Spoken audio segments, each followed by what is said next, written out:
told us he's available to pinch run tonight. He can do that. He's got a stolen base. And in the pinch hit, too, I think yesterday, we contemplated it, but just ruled that out in order to get it back to full strength. We were just talking in the back with Dave.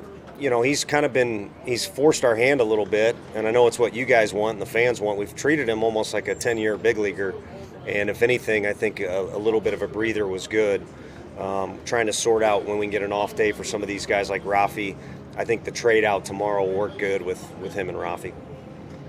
But yeah, he can pinch hit tonight. So what do you know about Edis Leonard?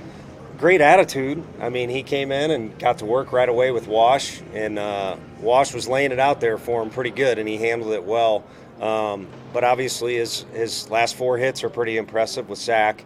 He just impressed everybody there with how he went about his business. And the thing we all talked about last night in the coach's locker room when we got word was how competitive his at-bats always are.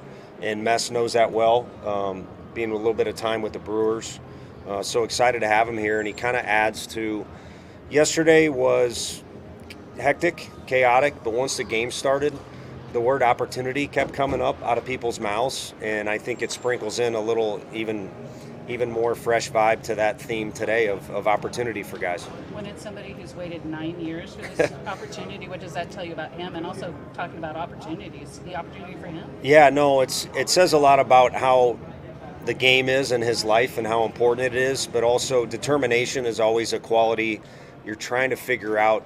You can't hold a radar gun or a stopwatch up to that, but it might be the most influential thing that professional baseball players have, or just baseball players in general, and you have to have a ton of it to do what he did.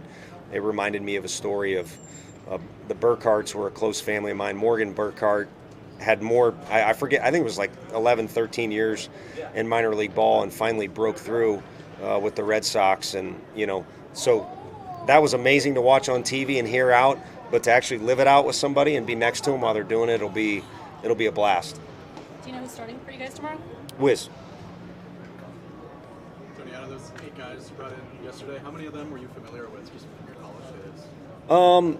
Pretty much, everybody had some sort of connection, whether it be with college, spring training, conversations before, even some of the trade guys, a little bit of a connection too. So I think it helps bridge the gap a little bit. But we had a little powwow with all the fresh faces today, just to spend time around one another. Again, we're here all day, every day, it feels like, but very rarely do you get groups together. We do our hitters meeting. The pitchers have a meeting day 1 of each series, but I think the more interface everybody can get, the better off everybody will be. You should have specified the prospects that you guys acquired. Oh, all the guys in the trades. Yeah. So same thing, a little bit of connection. You get a guy like Meyer, played with one of our guys at Tennessee. Of course, I saw him in high school too, but an immediate connection there. But a lot of those guys, to be honest with you, are unfamiliar faces, but more familiar with video now. I mean, there's a theme in the big leagues. There's a lot of power arms out of the bullpen. I hesitate to say it a little bit because it's not a prerequisite to have success. You can have, Hobie Milner throws from down here, and it's lower velo and things like that. He's just an example that comes to mind. But I do think you got to have a certain amount of power coming out of the bullpen. And you want it on the starting staff too, and some of those arms are pretty exciting. Sorry if you already addressed this, but with so many new faces and there being just 2 months left in the season, how do you kind of recenter what's effectively a newish group? Yeah, I think we got them all together a little bit earlier today, and just kind of get on the same page for what we're looking for. The one thing about these new guys is there's a little bit of tendency to want to impress too much, and there's also a tendency to not want to step on anybody's toes, and I'm the new guy. I think you got to find that range in the middle, or maybe even outside of that entire equation, and just be who you are. And Willie, I talked with Willie about all these young guys. He had great advice to relay to them is just make sure you play the game the right way. And I don't think that's any one clear definition, but everybody knows what it looks like. And then just to enjoy every day. And I told those guys, it's kind of become, with Chappie's injury, Rafi and Willie's team, more now than ever. And you're around Rafi. I've talked to you guys countless times about how much Rafi wants to win. And everybody sees how Willie literally plays the game like a little leaguer. He embraces the fans. the camaraderie with the other team, just the competitive moments he loves. So to steal a little bit of that and follow that leadership and make it a part of their game. But more than anything is don't be afraid to interact with everybody and don't be afraid to be who you are. Did Willie speak to them as well?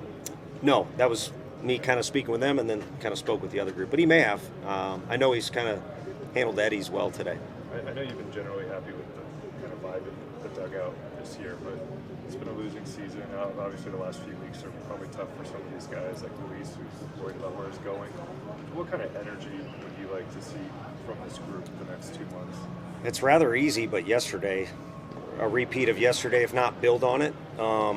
Yesterday was very reminiscent of spring training, where instead of being envious of maybe, and there's a lot of games, so there are moments where you're kind of almost envious of what the other team's got going on a certain day. We've had our moments like that too, but to consistently build on what we had yesterday. You're in a dome and everything's just closed in. You guys know what it's like in Arizona, and Tampa can be, you got to kind of create your own environment sometimes, and it just sticks out more, I think, in this environment like it did yesterday. I thought the most energy was coming out of here and on the field with our guys that we had. What's impressed you most about Keaton coming out again so far? I think the consistency. He's been really good on righties if you're going to stick out a biggest strength. But I think he's been awfully consistent, and we've put him in a ton of different situations. There's been some times where he's got to walk off the mound and it didn't go his way, especially if we put him out there, with the game on the line or the game in balance. But overall, the consistency has been something we've been able to lean on over here. I just talked about it again with some people in the back. It's really not fun to be standing in that corner and not know what you're getting. And we go to Raver last night, and you're going to get a big old smile when you hand him the ball, and then he's going to compete like crazy. And they're either going to hit him or they're not. And, knowing that as a part of the equation is a real solid, and I think we've had that with Keaton. How do you see the back end of the bullpen right now? Interesting. I think it's fun. I think opportunity is, again, another big word that stands out. I think they've all got to work together so that it's a quality group. But if you kind of stand alone as an individual, you have a great opportunity to go get whatever it is that you want, whether it's to be a starter or long relief, close, just get outs, be a mainstay in the Giants organization, whatever it is.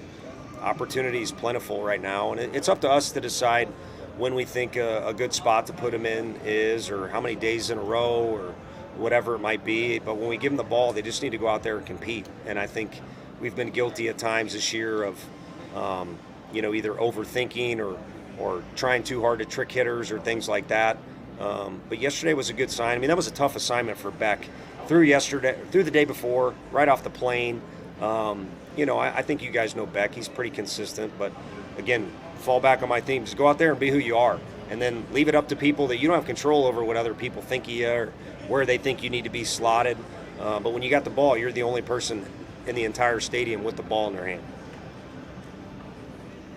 You guys put out an update on Chapman. Said the MRI confirmed the core muscle injury. Do you know if anything new was revealed? Kind of the same. So he's going to hook up with Dr. Meyer in Philly, and the rest will kind of be up to Dr. Meyer. He's an expert in that field. So just kind of analyze exactly what does that mean. Obviously, surgery is a word you guys might ask about. Whether that's an issue or just more time that's needed or whatever it might be. So definitive answers soon. I know it's been long for him and frustrating, but definitive answers soon. Is there a chance you might not play this year? I think there's a chance. I think if it's continued rehab and continued rest, there's enough length in the season left still to go. But if he had to have some work done, probably the case.